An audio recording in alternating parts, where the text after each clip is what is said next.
Bismillahirrahmanirrahim. Alhamdulillahi rabbil alamin. Wa usalli wa sallimu ala ashrafil anbiya'i wal mursalin.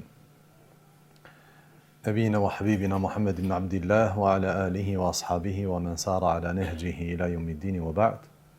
Allahun jalla wa ala falenderojmë, salavat dhe selamet tona mbi pejgamberin ton Muhammedin sallallahu alaihi wasallam, i dërgojmë mbi familjen e tij, mbi shokët e tij dhe mbi gjithë ata të cilët rrugën e këtij pejgamberi deri në ditën e gjykimit e pasojnë.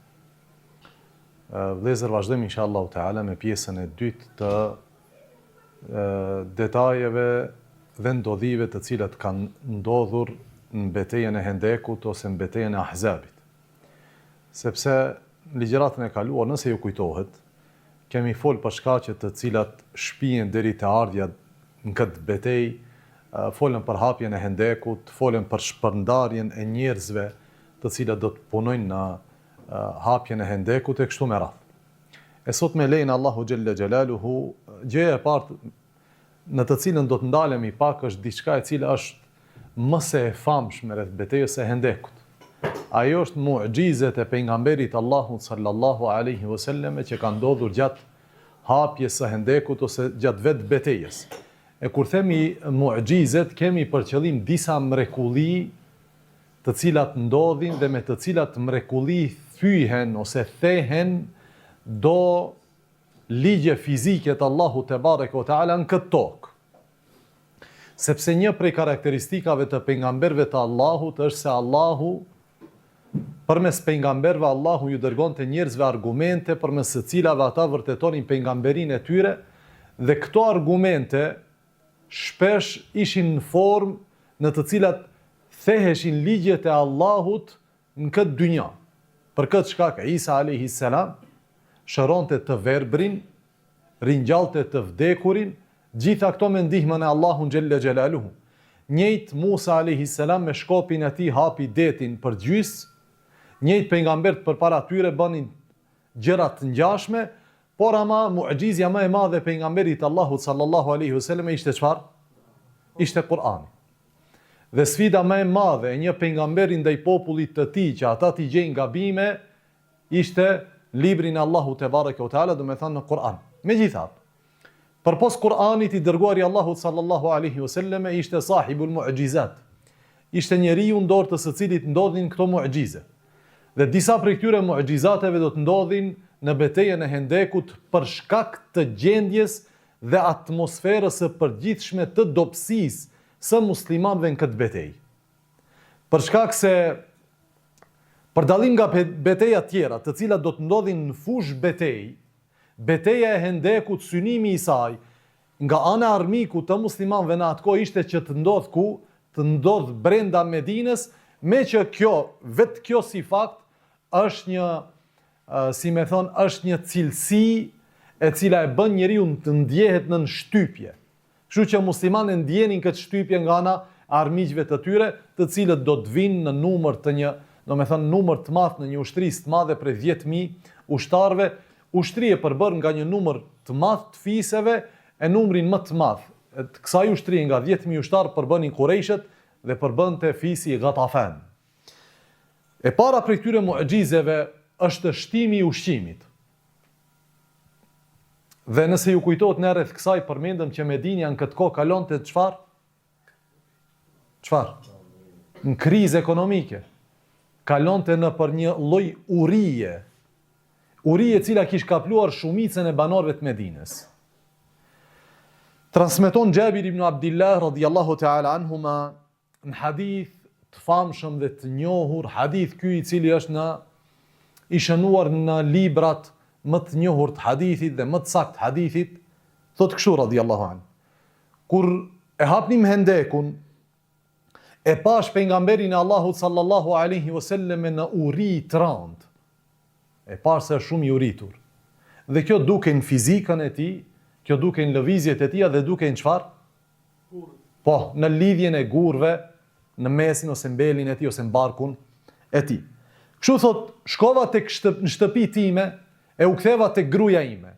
E si kur Jabir ibn Abdillah tregon jetën e dy njerëzve, dy bashkëshortëve, dhe muhabetin e afërt që e kanë njëri me tjetrin, sikur me qenë një nga njerëzit që jeton sot përreth nesh.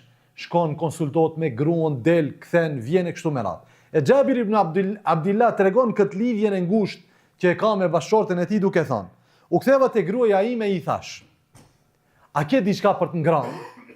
Në atë kohë nuk ka pat frigider, në atë kohë nuk ka pat vend ku është mbajt ushqimi. Në atë kohë njeriu ka shku te gruaja e tij që të pyes: a ka diçka në shtëpinë tonë për të hangër?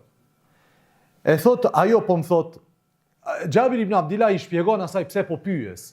Thot sepse pash pejgamberin e Allahut sallallahu alaihi wasallam të raskapitur nga uria.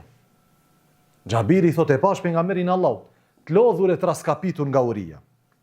E thot ajo e nxori një thes të vogël. Thes i vogël në të cilin kishte një sa'a elb. Sa'a është një si mace e cila përbët nga 4 grushta. I mbushtu 4 grushta me 2 duar dhe kjo përbën një sa'a. Dhe kjo është prej 2,5 deri 3 kg. E thot, ajo nxori një thes të vogël, një qese të vogël, në të cilin kishte 2-3 kg elb.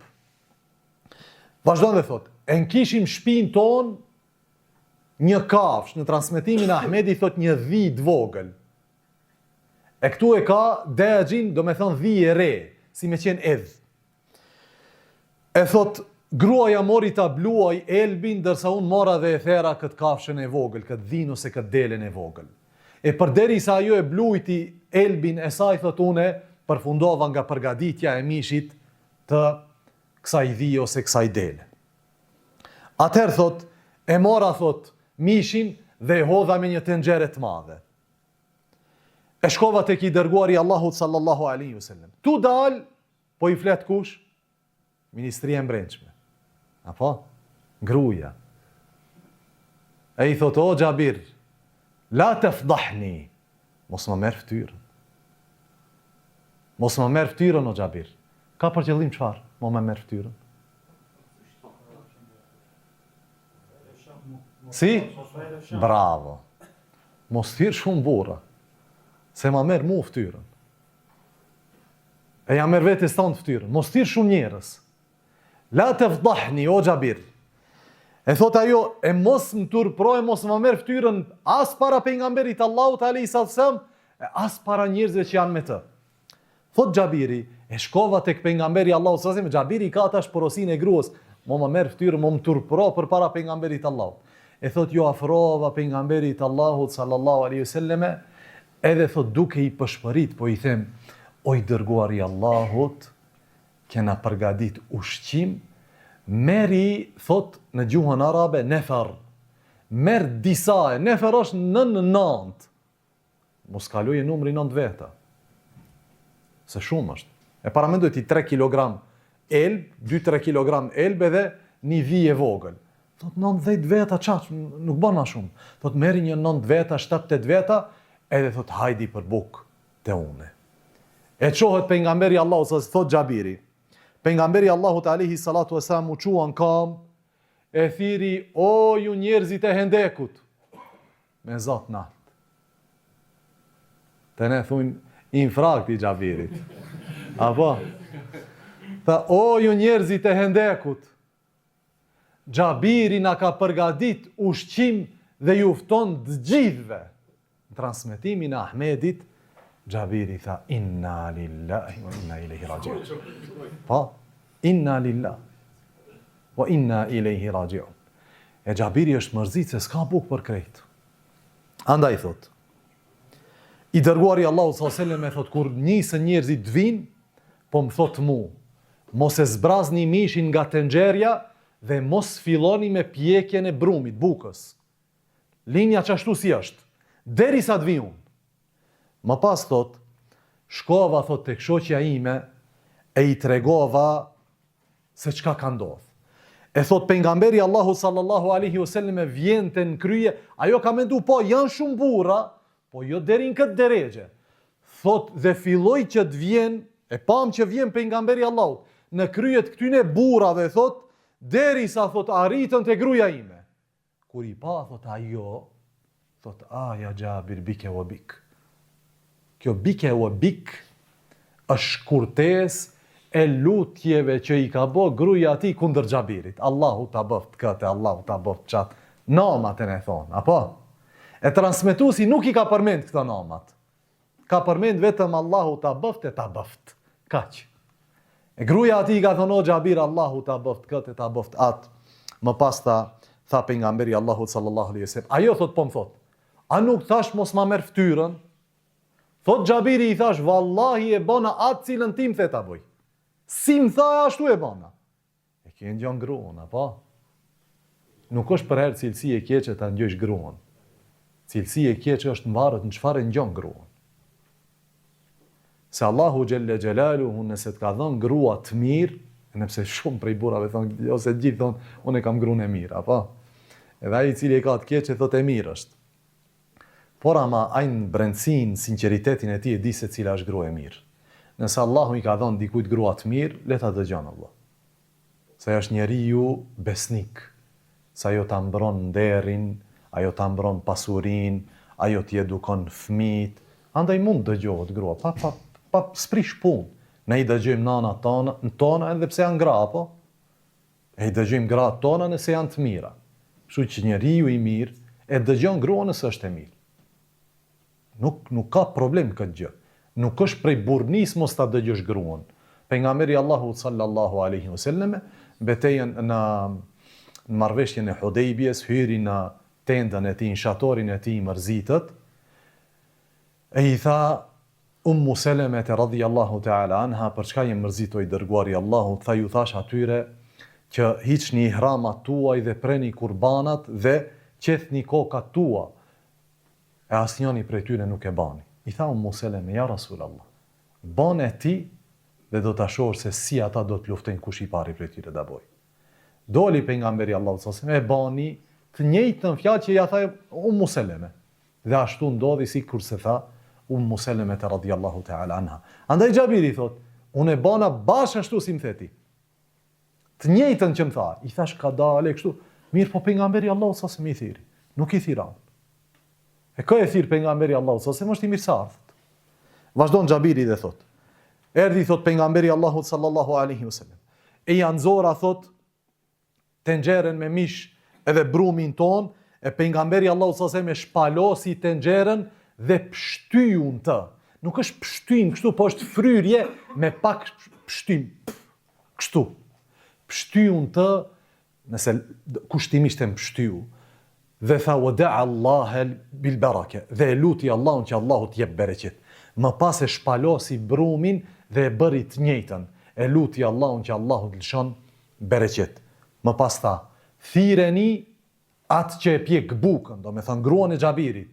Thire gruan sepse ajo do të ndihmon në pjekjen e bukës. E si kur pejgamberi Allahu sallallahu alaihi wasallam e merr përsipër përgatitjen e ushqimit, vetë ai. E gruaja e Xhabirit nuk është më ajo maxhetorja, nuk është ajo kuzhinierja, është pejgamberi Allahu sallallahu alaihi wasallam, ajo e ndihmon pejgamberin Allahut alaihi salatu wasallam në shtëpinë e saj. Kështu që pejgamberi Allahu sallallahu alaihi wasallam fillon dhe e pjek bukën e ushqimi ose mishi këtë qenë në këtë tenxhere të madhe.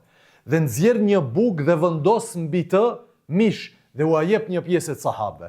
Dhe nxjerr bukën tjetër dhe vendos mbi të mish, mirëpo sa herë që nxirrte mishi nga tenxherja, e mbulonte tenxherën.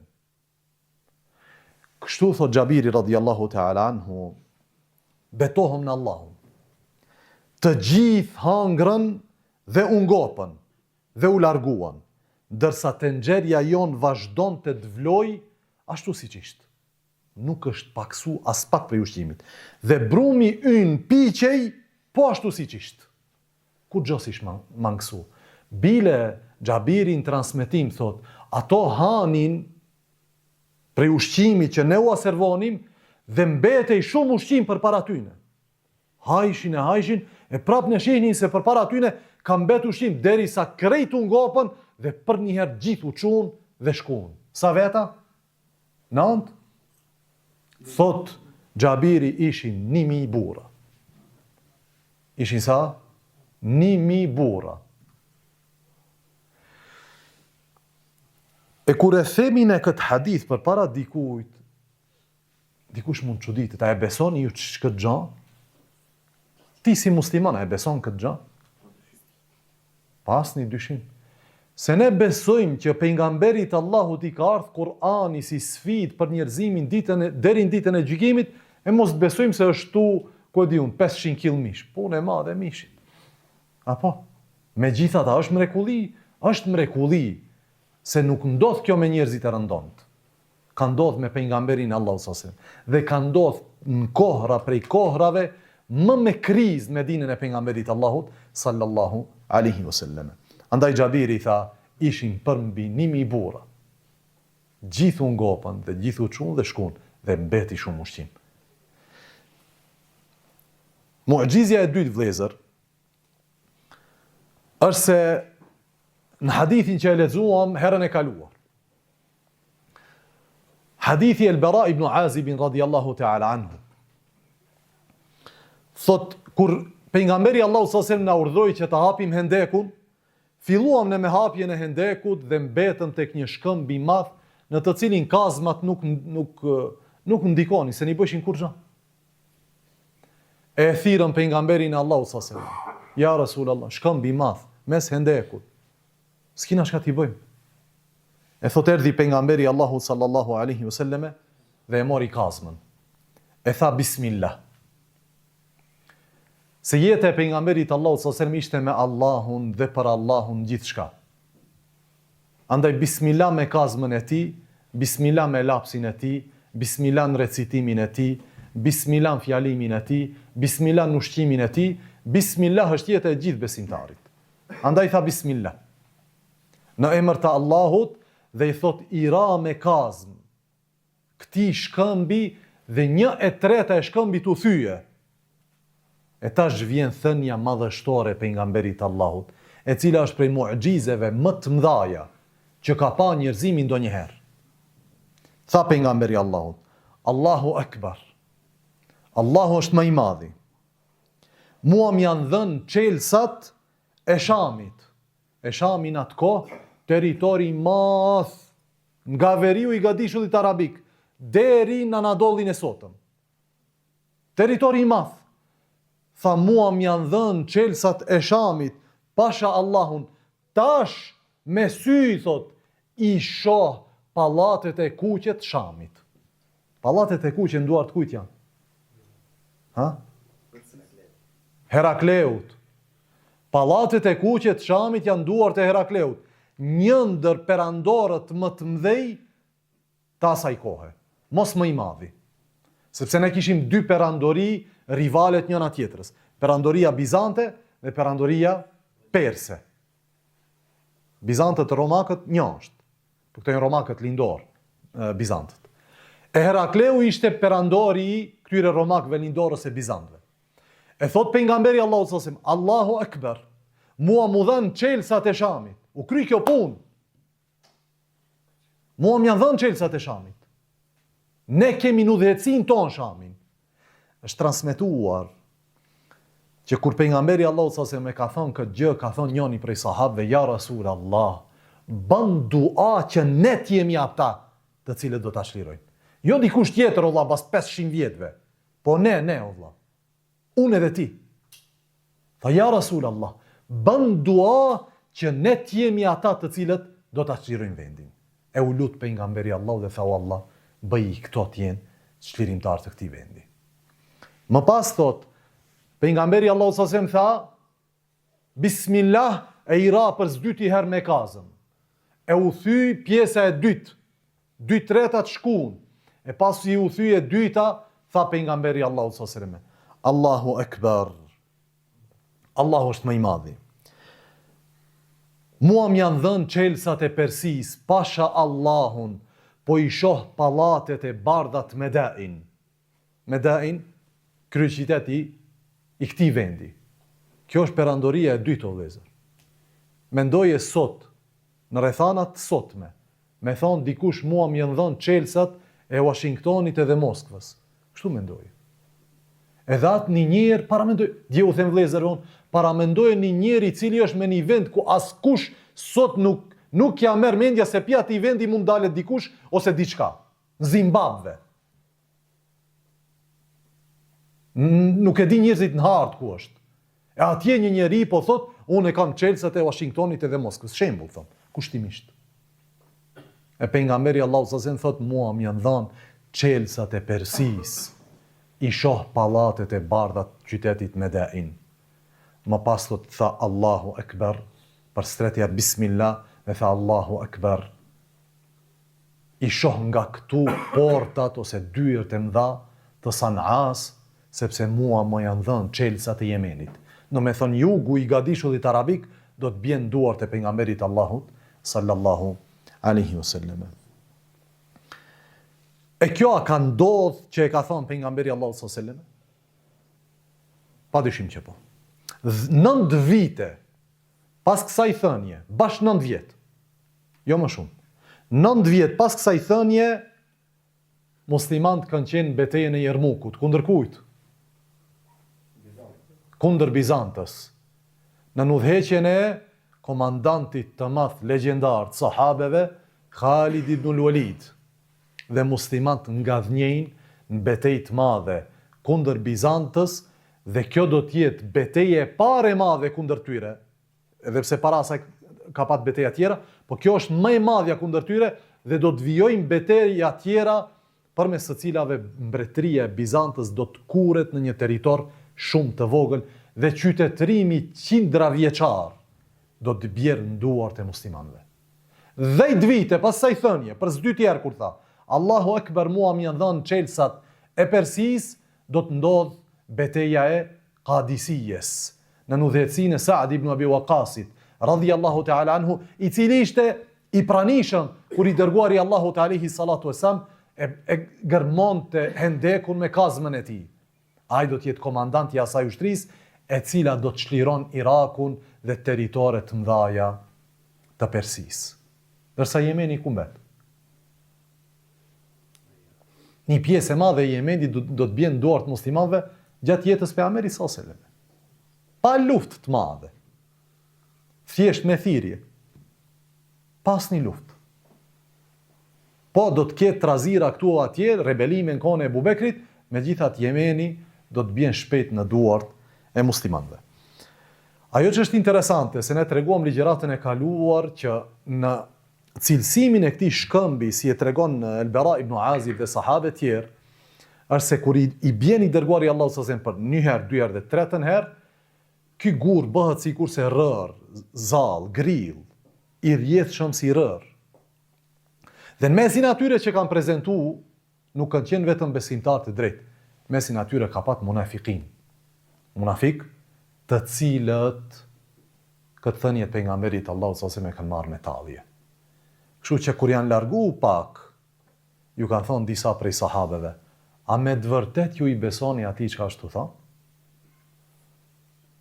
Si ka mundësi që ne të jemi brenda Hendekut, e ai neve të na premtoi pushtetin e lindjes e në perëndimit, kurse njëri pi juve s'ka mundësi lirshëm të shkojë të kryejë nevojën fiziologjike. Për çka ashtu fol? Edhe shikoni narrativin e munafikut. Munafiku nuk flet gjithmonë nga gënjeshtra. Po munafiku flet rrejshëm për të ardhmen që nuk e din. Të gjitha që ai paraqet janë të vërteta. A janë sahabët në Hendek? A janë rreth Hakim? A mund të shkojnë lirshëm te familjet e veta dhe të kryejnë nevojën fiziologjike? Ja. Gjitha janë të vërteta dhe fakte. Po analiza e tij ndaj ndodhive është krejtësisht e gabuar. Pse? Për shkak të errësimit të zemrave të tyre dhe për shkak të vulës që Allahu ka vulos zemrat. Thot Allahu: Khatama Allahu ala qulubihim wa ala sam'ihim wa ala absarihim. Edhe çfarë? Wa ala absarihim ghishawa. Para syve tyre çka kanë? Perde, nuk e sheh realitetin e gjërave si duhet. Se Allahu e ka vulos ka kitë anët. Po ai dëgjon dhe sheh, po nuk sheh realitetin ashtu siç duhet. Do i thotë, a i besoni fjalëve të tij? O vlla, ne nuk mund të shkojmë te familjet tona. Ne nuk mund ta bëjmë kët. A nuk e sheh gjendjen tonë? E kjo ashtu na fol neve për pushtetin e lindjes e perëndimit. Ky ka qenë qëndrimi i munafikëve. Pak në numër, po në dëm shumë të madh. Kanë bërë dëm këtu atje gjithkund mesin e banorëve të Medinës. Dhe rolin e tyre ne kemi treguar deri në këtë betejë dhe përpara kësaj dhe pas kësaj betejë. Megjithatë, kjo nuk i ka lëkundur sahabet nga besimi i tyre që ky premtim është premtimi i Allahut dhe premtimi i pejgamberit Allahut sallallahu alajhi wasallam, i cili do të realizohet ashtu siç e tha i dërguari i Allahut alayhi salatu wasallam. Ne thamë që Hendeku do të përfundon në çfarë periudhe kohore? Për sa do të përfundoj Hendeku?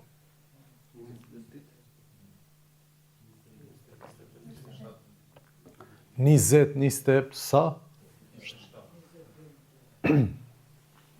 Po, madje më shkurt që ka përmend dikush prej dietarëve është Ibn Sa'd në librin e tij At-Tabaqat, ka thonë që Hendeku ka mbaruar për 6 ditë. Mirë po Ibn Qayyim e ka refuzuar këtë, ose ka refuzuar pretendimin e Ibn Sa'dit se ka për qëllim gjithë Hendekun. Ibn Qayyim dhe të tjerët kanë thonë, ndoshta ka për qëllim një pjesë të Hendekut të cilën e kanë punuar një numër sahabesh. Po i gjithë Hendekut përfundoi për 6 ditë, është e pamundur. Andaj Ibn Qayyim anon ka mendimi se kjo ka ndodhur brenda 1 muajve. Edhe pse Neveviu dhe të tjerët kanë thënë që ka zgjat dikundi 24-25 ditë. 24 deri 25 ditë. Sidoqoftë, kanë përfunduar sahabët punimet e tyre në Hendek dhe synimi ka qenë që të përfundojnë punimet përpara çfarë? Bravo, përpara ardhjes së armikut në dyert e Medinës. Edhe ashtu ndodhi. Pak ditë përpara se të vjen ushtria e madhe në kryet e Ebu Sufjanit me 10.000 ushtar, sahabët përfunduan punimet e tyre në Hendek. Dhe kur erdhën ushtrit ose ahzabet në Medine, Qurejshet erdhën në krye të 4.000 ushtarëve. 6.000 ushtarë të tjerë ishin të fiseve të ndryshme, ne numruam cili fis sa kishte. Po në krye të këtyre 6.000-ve ishte fisi i Ghatafan. Në krye me Ebu al-Harith al-Ghatafani. E Allahu Gjelle Gjelalu e ka përmend këtë skenë në librin e tij në surën Al-Ahzab, thot Allahu: "Idh ja'u min fawqikum wa min asfala minkum." Kur ju erdhën juve prej sipër dhe prej poshtë jush, do me thonë nga 2 pjesë të Medinës ose të veriut të Medinës, po bashkojnë këto 2 ushtrit që të gjejnë përpara tyre një Hendek dhe një ushtri mirë të organizuar nga ana tjetër e Hendekut, do me thonë nga ana e Medinës. E pejgamberi Allahu alayhi salatu wasallam do të bëj, do me thonë, do ta radhit ushtrinë e tij ka ana e Medinës dhe mes ti dhe armiku do të jetë Hendeku.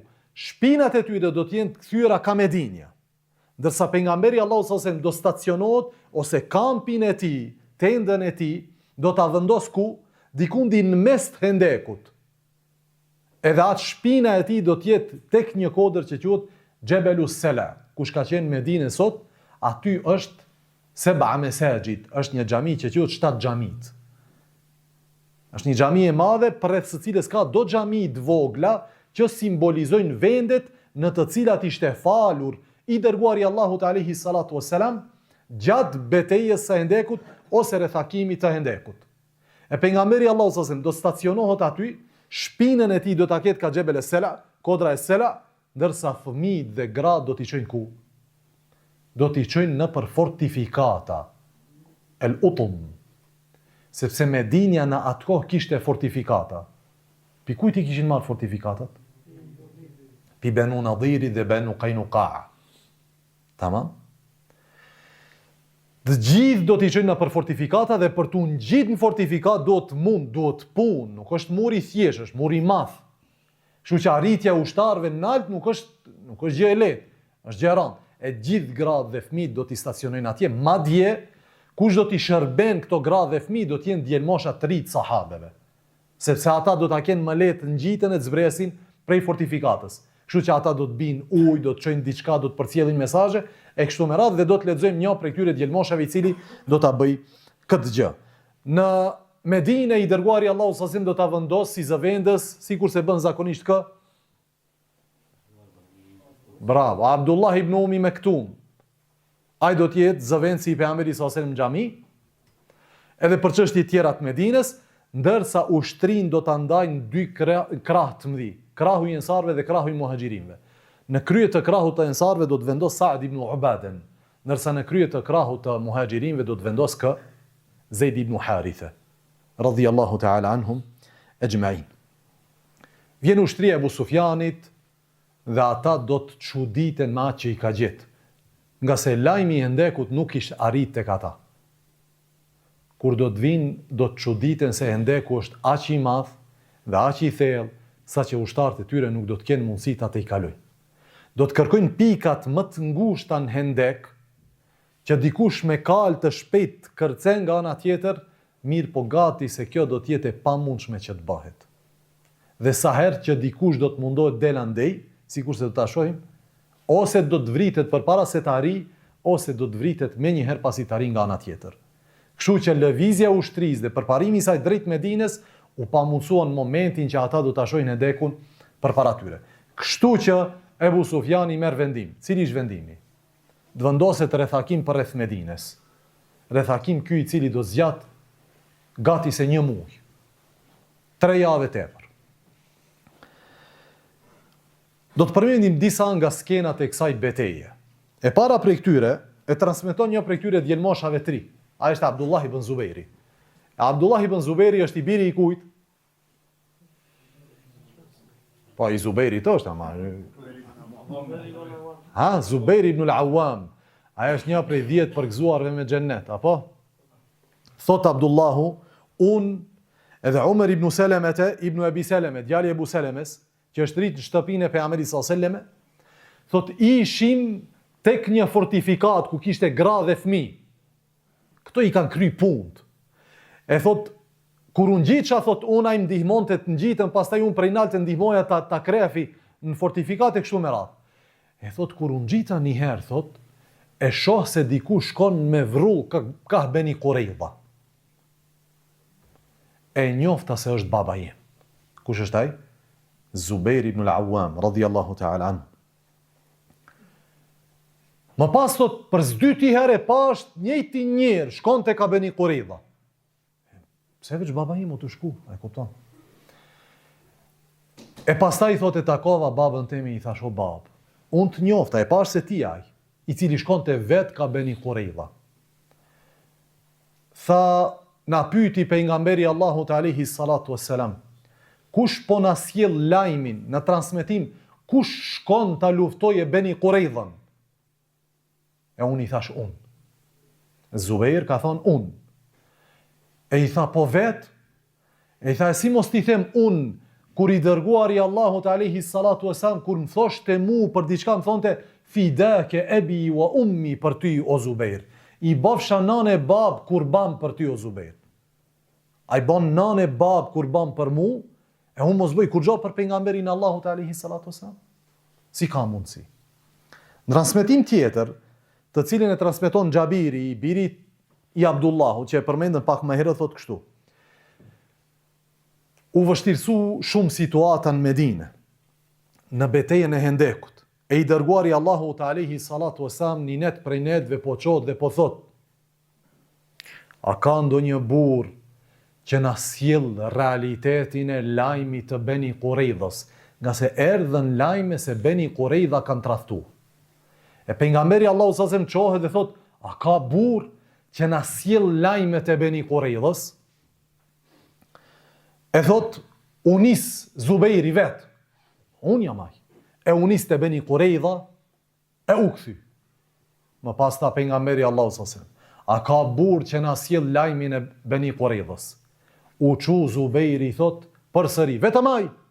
Shkoi te Beni Qurayza, e u kthy. Për streti herë e njëjta, shikon Zubairi s'ka askush. E qohët prap. Për streti herë, shkon tek Beni Qurayza, merr lajmet e tyre, troket derën e tyre, negocion me ta dhe kthehet tek pejgamberi Allahu sallallahu alaihi wasallam dhe i thot ja Rasulullah, ata kanë tradhtuar. Ata janë tradhtar. Tha pejgamberi Allahu alayhi salatu wasallam, çdo profet, çdo pejgamber ka hawari. E hawariji im është Zubairi. Çdo pejgamber ka ndihmësin e tij devotshëm. E ndihmësi im i devotshëm është Zubairi, radhiyallahu ta'ala anhu. Andaj çdo situatë e vështirë dhe çdo rrethan në të cilën ka kriza të shumë llojshme, lulëzojnë burrat si Zubair ibn al-Awwami. Në çdo luftë nuk ka 1 milion hero. Ka 1, 2, 3, 5, 7. Në çdo siklet ka dikush I cili diti daje punët. E Zubejri radiallahu ta'ala, në mesin e gjithë këtyne trimave, ti s'dish thush njëri prej save që nuk është trim. Zubejri ishte I pari I trimave, radiallahu ta'ala anhu.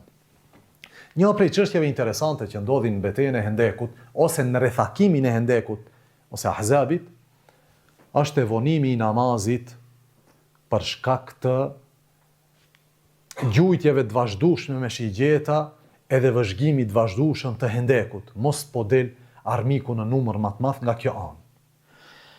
Transmeton Jabir ibn Abdillah radiallahu ta'ala anhu se erdhi Omeri radiallahu ta'ala anhu në betejën e Hendekut pas perëndimit të diellit, fe ja'ale yasubbu kufara Quraishin, dhe filloi që t'i shaj qafirat e Qurayshve, edhe tha: o pejgamberi Allahut sallallahu alaihi wasallam, mezi arrita ta fali namazin përpara se të perëndoj dielli.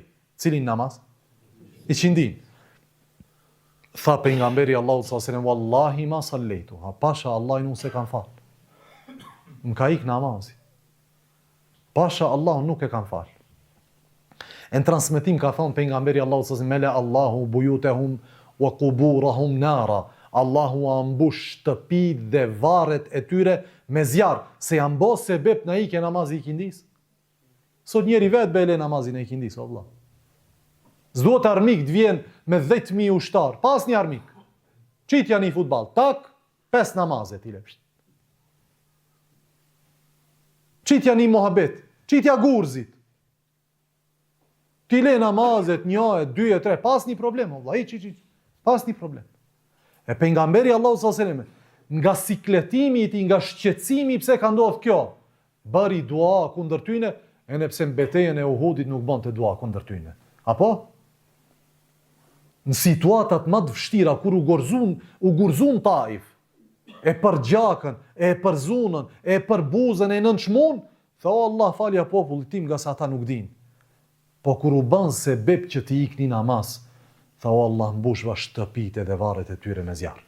Edhe pse ka transmetim se kjo është thënia e Omerit radiallahu ta'ala anhu. Sidoqoftë, sahabët e panë që thot u çuam me pejgamberin Allahu sallallahu alaihi wasallam me një pjesë që quhet Buthan, morëm abdest, e falëm I qindin dhe më pas e falëm akshamin. E falëm I qindin dhe më pas e falëm akshamin. Çështja e tretë e cila ka ndodhur vëllezër prej skenave gjatë tyre ditëve ishte se Harith al-Ghatafani, jo Ebu al-Harith, unë parës tash më duket Ebu al-Harith. Harith al-Ghatafani erdhi që të negocion me pejgamberin Allahut sallallahu alaihi wasallam. Edhe kjo ndoshta është diçka cilën plot prej besimtarëve nuk e kanë dëgjuar. Se në rrethakimin e Hendekut ka ndodhur negociata. E keni ditë këtë gjë? Luftë është valla. Normal se ka negociat. Apo ka fush betejë dhe ka çfarë? Dhe ka diplomaci, ka politik. Lufta është shfaqje ekstreme e mos pajtimit të 2 ose më shumë palëve. Kaq. Ajo është politik. Lufta është politik. Mirë po, krah tjetër I kësaj luftës është diplomacia. Kështu që pejgamberi Allahu sallallahu alaihi wasallam ka qenë komandant I ushtrisë, po ka qenë edhe kryesor ose drejtues I shtetit. Edhe ai ka negociuar me këtë El-Harith El-Ghatafanin. Mirë po tash kush e ka dorën e sipërm? Kush ka e përsi në këtë luftë? Pejgamberi Allahu sallallahu alaihi wasallam apo pala tjetër? Ai I cili mbarë thakimin, normal o dhe. Ai I cili të mbarë thakim, ai ka e përsi. Jo ki I cili mbrohet nga brenda. Se ky I cili mbrohet nga brenda ka çfarë? Ka resurset e kufizuar, lëvizjen e ka të kufizuar kështu me radhë. Ushtria jashtë Hendekut ka 10.000 ushtar, ushtria brenda sa kishte? 3.000 ushtar. Jo 1.000, 3.000 ushtar. E tash ato negociojnë. E Harith el-Ghatafani I thot kështu: o Muhammed alayhi salatu wassalam, na jep gjysmën e hurmave të Medines, që ta lehtësojmë rrethakimin. Jo ta hekim rrethakimin. Ta lehtësojmë. Që do me thonë lehtësot lëvizja, uj, kjo që ajo, ujitja e tokave. Na jep gjysmat e hurmave të Medines, ka për qëllim hurmave të Medines për atë vit. Sa ton kini që kash, gjysmat janë tonë. Këto negociata nuk janë të lehta. Kështu që i dërguari Allahu sallallahu alaihi wasallam thotë, tamam, po duhet të konsultohem me Suudat, kështu e ka e thotë, me 4 Saadat. Ato janë Saad ibn Muadh, Saad ibn Ubadete, Saad ibn Khaythamete, edhe Saad ibn al-Harith, më duket se i 4. Thot 4 Saadat duhet të konsultohen me ata. Ato janë prijesit e Medines. Dhe hurmat kujt janë? Banorëve të Medines, të Mekës nuk kanë hurma në Medinë. Kështu që ai thot tamam, konsultohu me ata.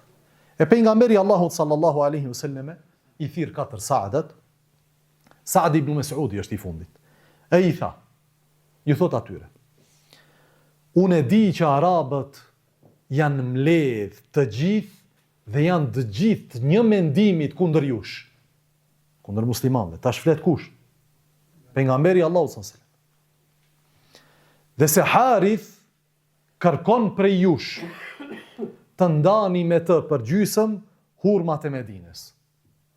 Ta lehtësoje, do me thonë, rrethakimin e ndoshta për një kohë të shkurt kthehet ai me në krye mia ushtarëve. E kështu që plani e Ebu Sufjanit dhe i hebrejve të Beni Qurejdas bjen tokë.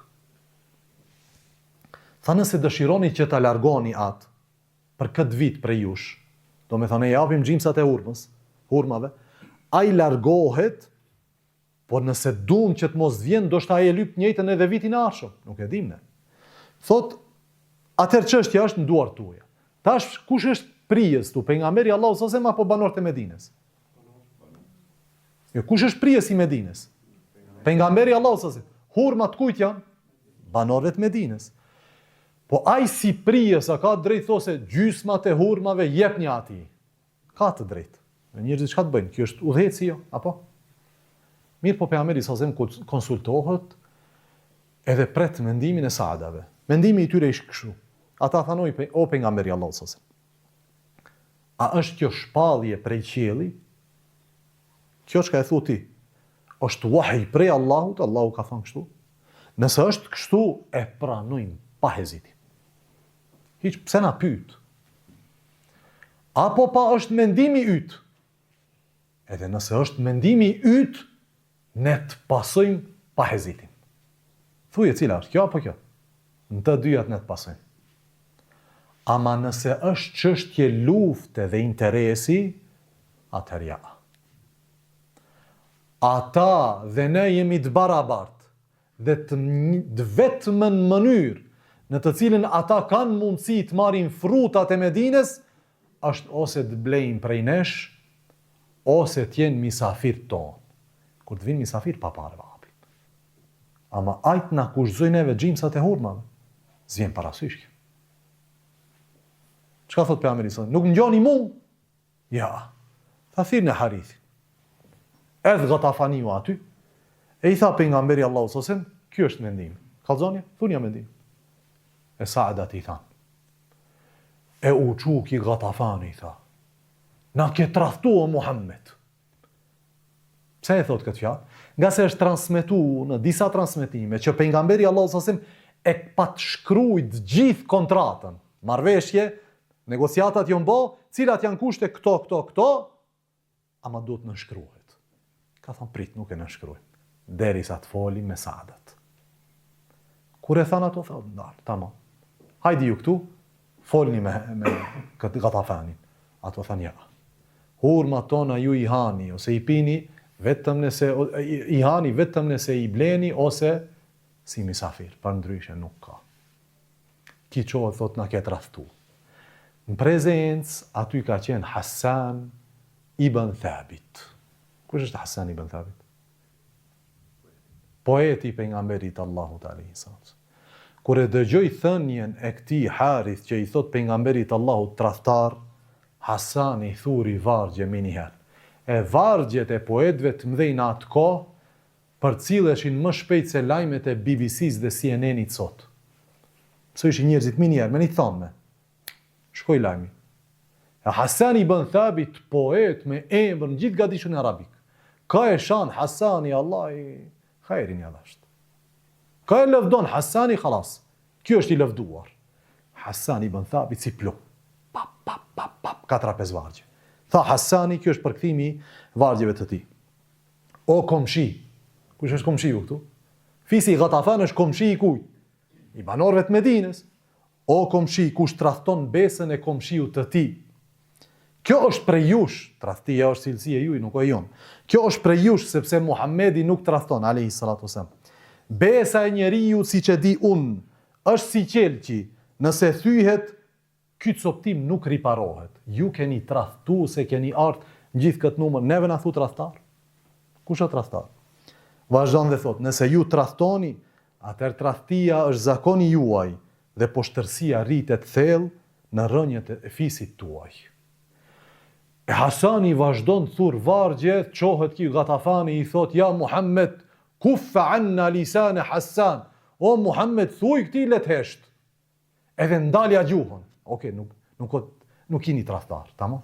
Vesh ndalja gjuhën. Se po dul llafi i këtij, shkum në si fis. Kthehet Harith al-Ghatafani pa negociat. Mirë, po në këto negociata ne marrim një mësim vëllezër. Cili është mësimi?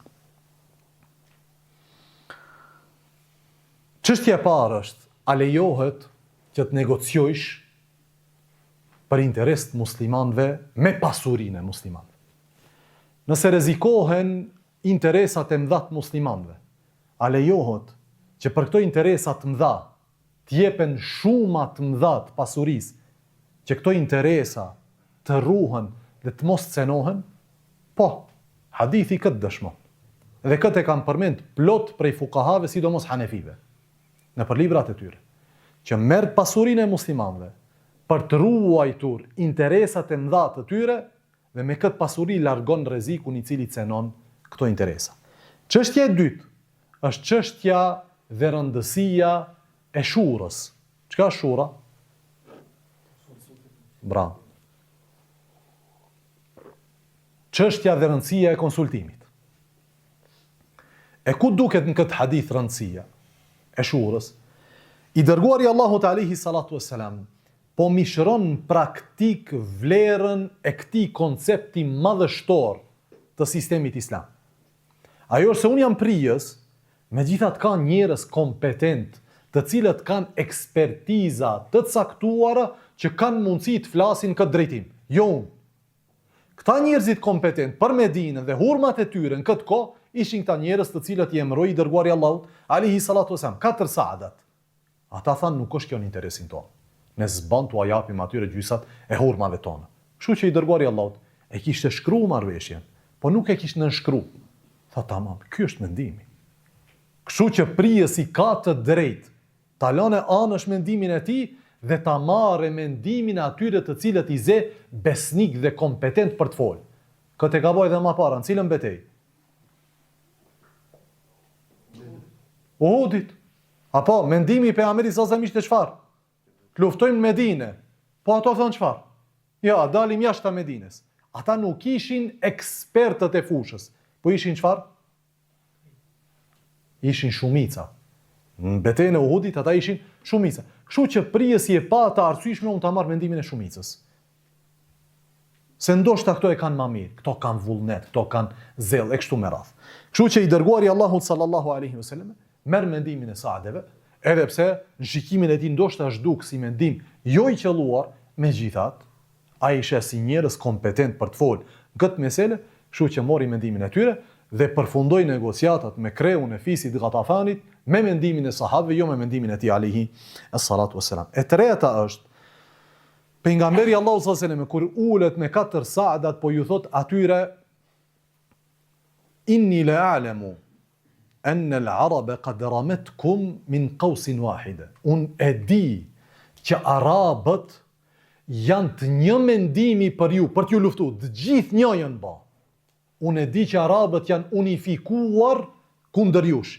Dhe sikur ju thot Saadeve, shikoni ki kryesori i Ghatafanit është një prej shumë, mirë po prej qëllimeve të sheriatit është çfarë? Të shpartallosh safin e unifikuar të armikut. Këtu a thot pejgamberi Allahut. Ne e dim që ata janë unifikuar dhe prej qëllimeve strategjike tona është që ata të mos jenë unifikuar. Mos ju jep atyre shkas që ata të unifikohen. Mos ju jep atyre mundësi që ata të unifikohen. Andaj unë e marr mendimin tuaj në këtë çështje. Nga kjo përfitojmë që prej synimeve të sheriatit është që muslimanët duhet të neutralizojnë unifikimin e radhëve të armikut kundër tyre me metoda legjitime dhe të lejuara. E dyta është që të fitojnë në anën e tyre simpatinë e kujdo qoftë. Madje dhe simpatinë e tyre, atyre të cilët kanë mundësi t'i bashkangjiten armikut. Ai s'do të bëhet si ti. E kupton? Po ka mundësi që të bëhet me armikun. Ne s'duam të jesë me armikun. Ne duam që ai të jetë neutral. Ne duam që ai të jetë indiferent dhe do të punojsh në këtë drejtim. Nuk është prej urtësisë t'i bësh njerëzit gjithë armiq. Dhe ta unifikojsh armikun gjithë dynjan kundër teje. Dhe këtë pejgamberi Allahu s.a.w. ka mishruar praktikën e tij. Mirë po e gjitha kjo vëllezër, duke u mbështetur në Allahun dhe duke pat njohuri të thella rreth ligjeve që i ka zbrit Allahu dhe që funksionojnë në këtë dynja. E pejgamberi Allahu s.a.w. bëri maksimumin e tij negociatat me armikun. Nuk vazhduan negociatat, vazhdoi rreth takimi derisa donte Allahu te barekuta dhe për këto inshallah taala do të flasim në ligjëratën e ardhshme. Wa akhiru da'wana alhamdulillahi.